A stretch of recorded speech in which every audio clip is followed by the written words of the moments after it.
परमेश्वर ने कहा था कि अपने माता और अपने पिता और अपनी माता का आदर करना। अगर हम अपने माता या अपने पिता का आदर नहीं करेंगे तो परमेश्वर ये कहता है तो मार डाला जाएगा।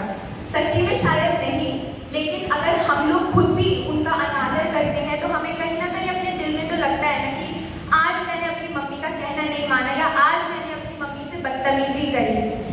हम और भी देखते हैं, मत्ती उसका 19वां अध्याय उसकी 19वीं आयत, मरकुस उसका 7वां अध्याय उसकी 10वीं आयत और इफिसियों जो आज हमने पढ़ा भी था उसका 6वां अध्याय उसकी 2री आयत। इन सभी बाइबल की पुस्तकों में अगर हम पढ़ें तो यही लिखा है अपने माता पिता का आदर कर, क्योंकि ये सारे स्क्रिप्चर्स ऐसे ही नहीं हमें दिए गए हैं। इनका रिपीट होना, बार बार हर जगह रिपीट होना परमेश्वर की तरफ से कोई रीजन है, एक उद्देश्य है। परमेश्वर ये चाहता है कि वो हमें ये बताना चाहता है कि तू अपने माता पिता का आदर कर अगर तुझे दीर्घ आयु चाहिए।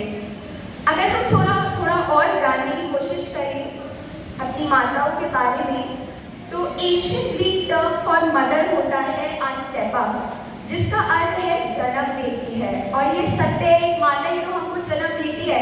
हालांकि उसे बहुत कष्ट होता है जन्म देते समय, परंतु उसके बाद की जो खुशी होती है वो अलग होती है उसके लिए। क्यों? क्योंकि उसको पता है कि उसने इस पृथ्वी पर एक मनुष्य को जन्म दिया और वह जानती है कि उसने अपने उस बच्चे को परमेश्वर के लिए दिया है।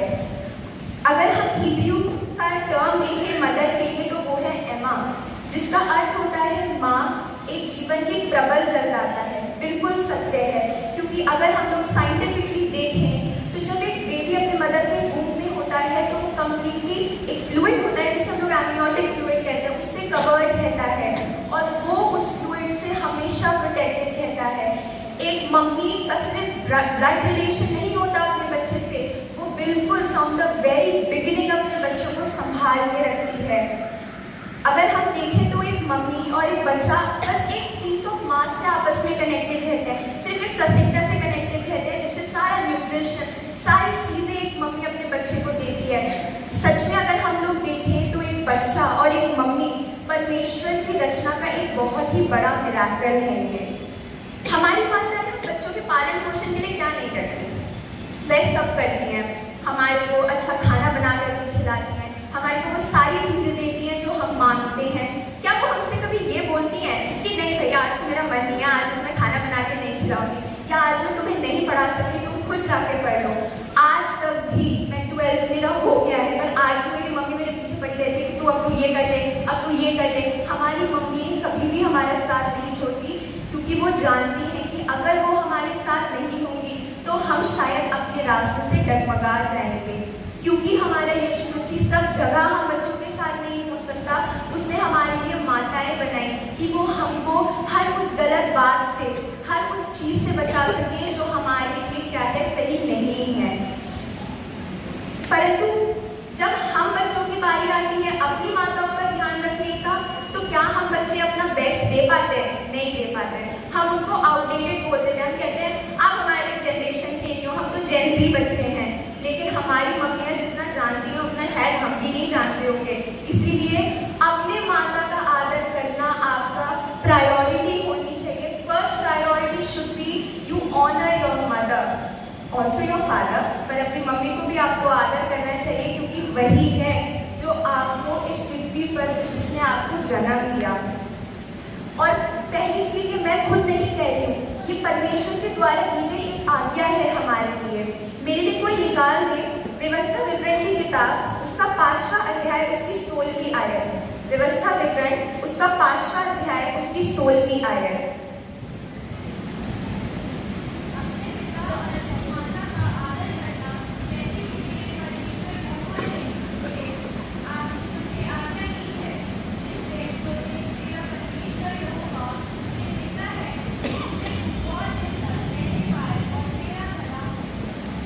अपने माता पिता का आदर कर जैसी तेरे प्रभु परमेश्वर ने तुझे आज्ञा दी है।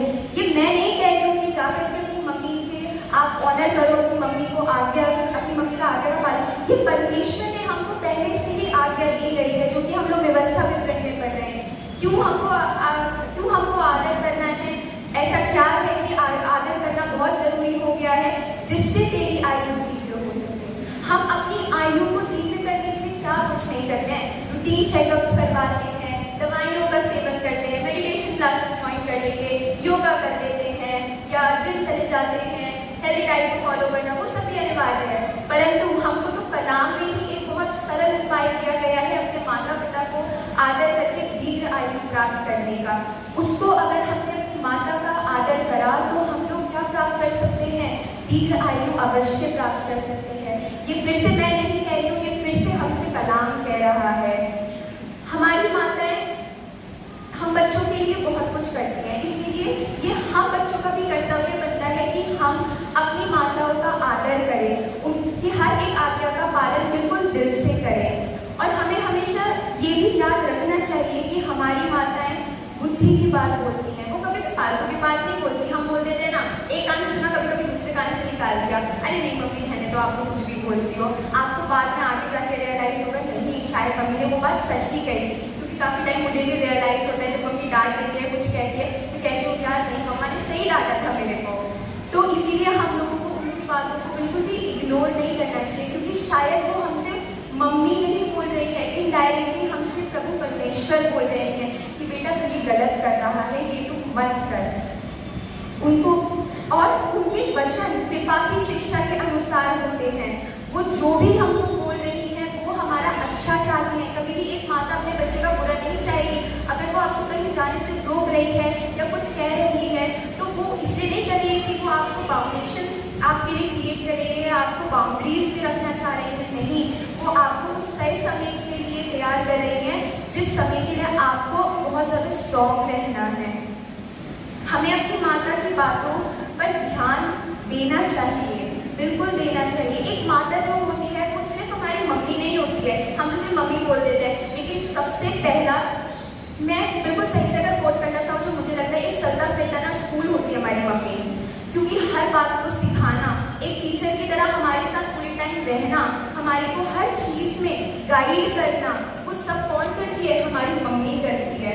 हमारी मम्मी ने हमारे को बाइबल पढ़ना सिखाया है, हर चीज़ करना सिखाया है। एक एक चीज़ हमारे को हमारी कौन बताती है, मम्मी ही बताती है। पर हम बच्चे जो होते हैं, स्पेशली अभी टाइम का जो यूथ है, वो अपने मम्मी और अपने पापा का भी नहीं आदर करते हैं।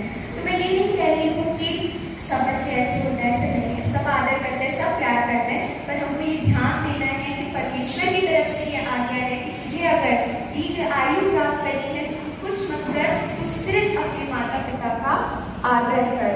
मैं छोटा सा वचन ही लेके आई हूँ और मैं इसीलिए सब मम्मियों को हैप्पी मदर्स डे विश करती हूँ अपनी तरफ से।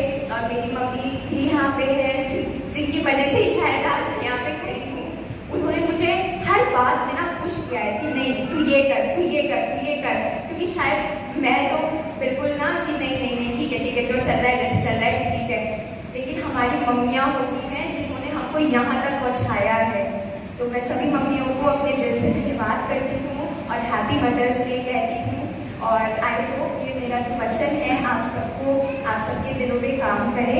आइए हम प्रार्थना करेंगे। धन्यवाद पिता परमेश्वर, आपने हमको ये दिन दिया, आपका धन्यवाद करती हूँ आज के इस सुंदर दिन के लिए। और आपका धन्यवाद करती हूँ कि आपने मुझे ये मौका दिया कि मैं ये वचन देने वाली बनी।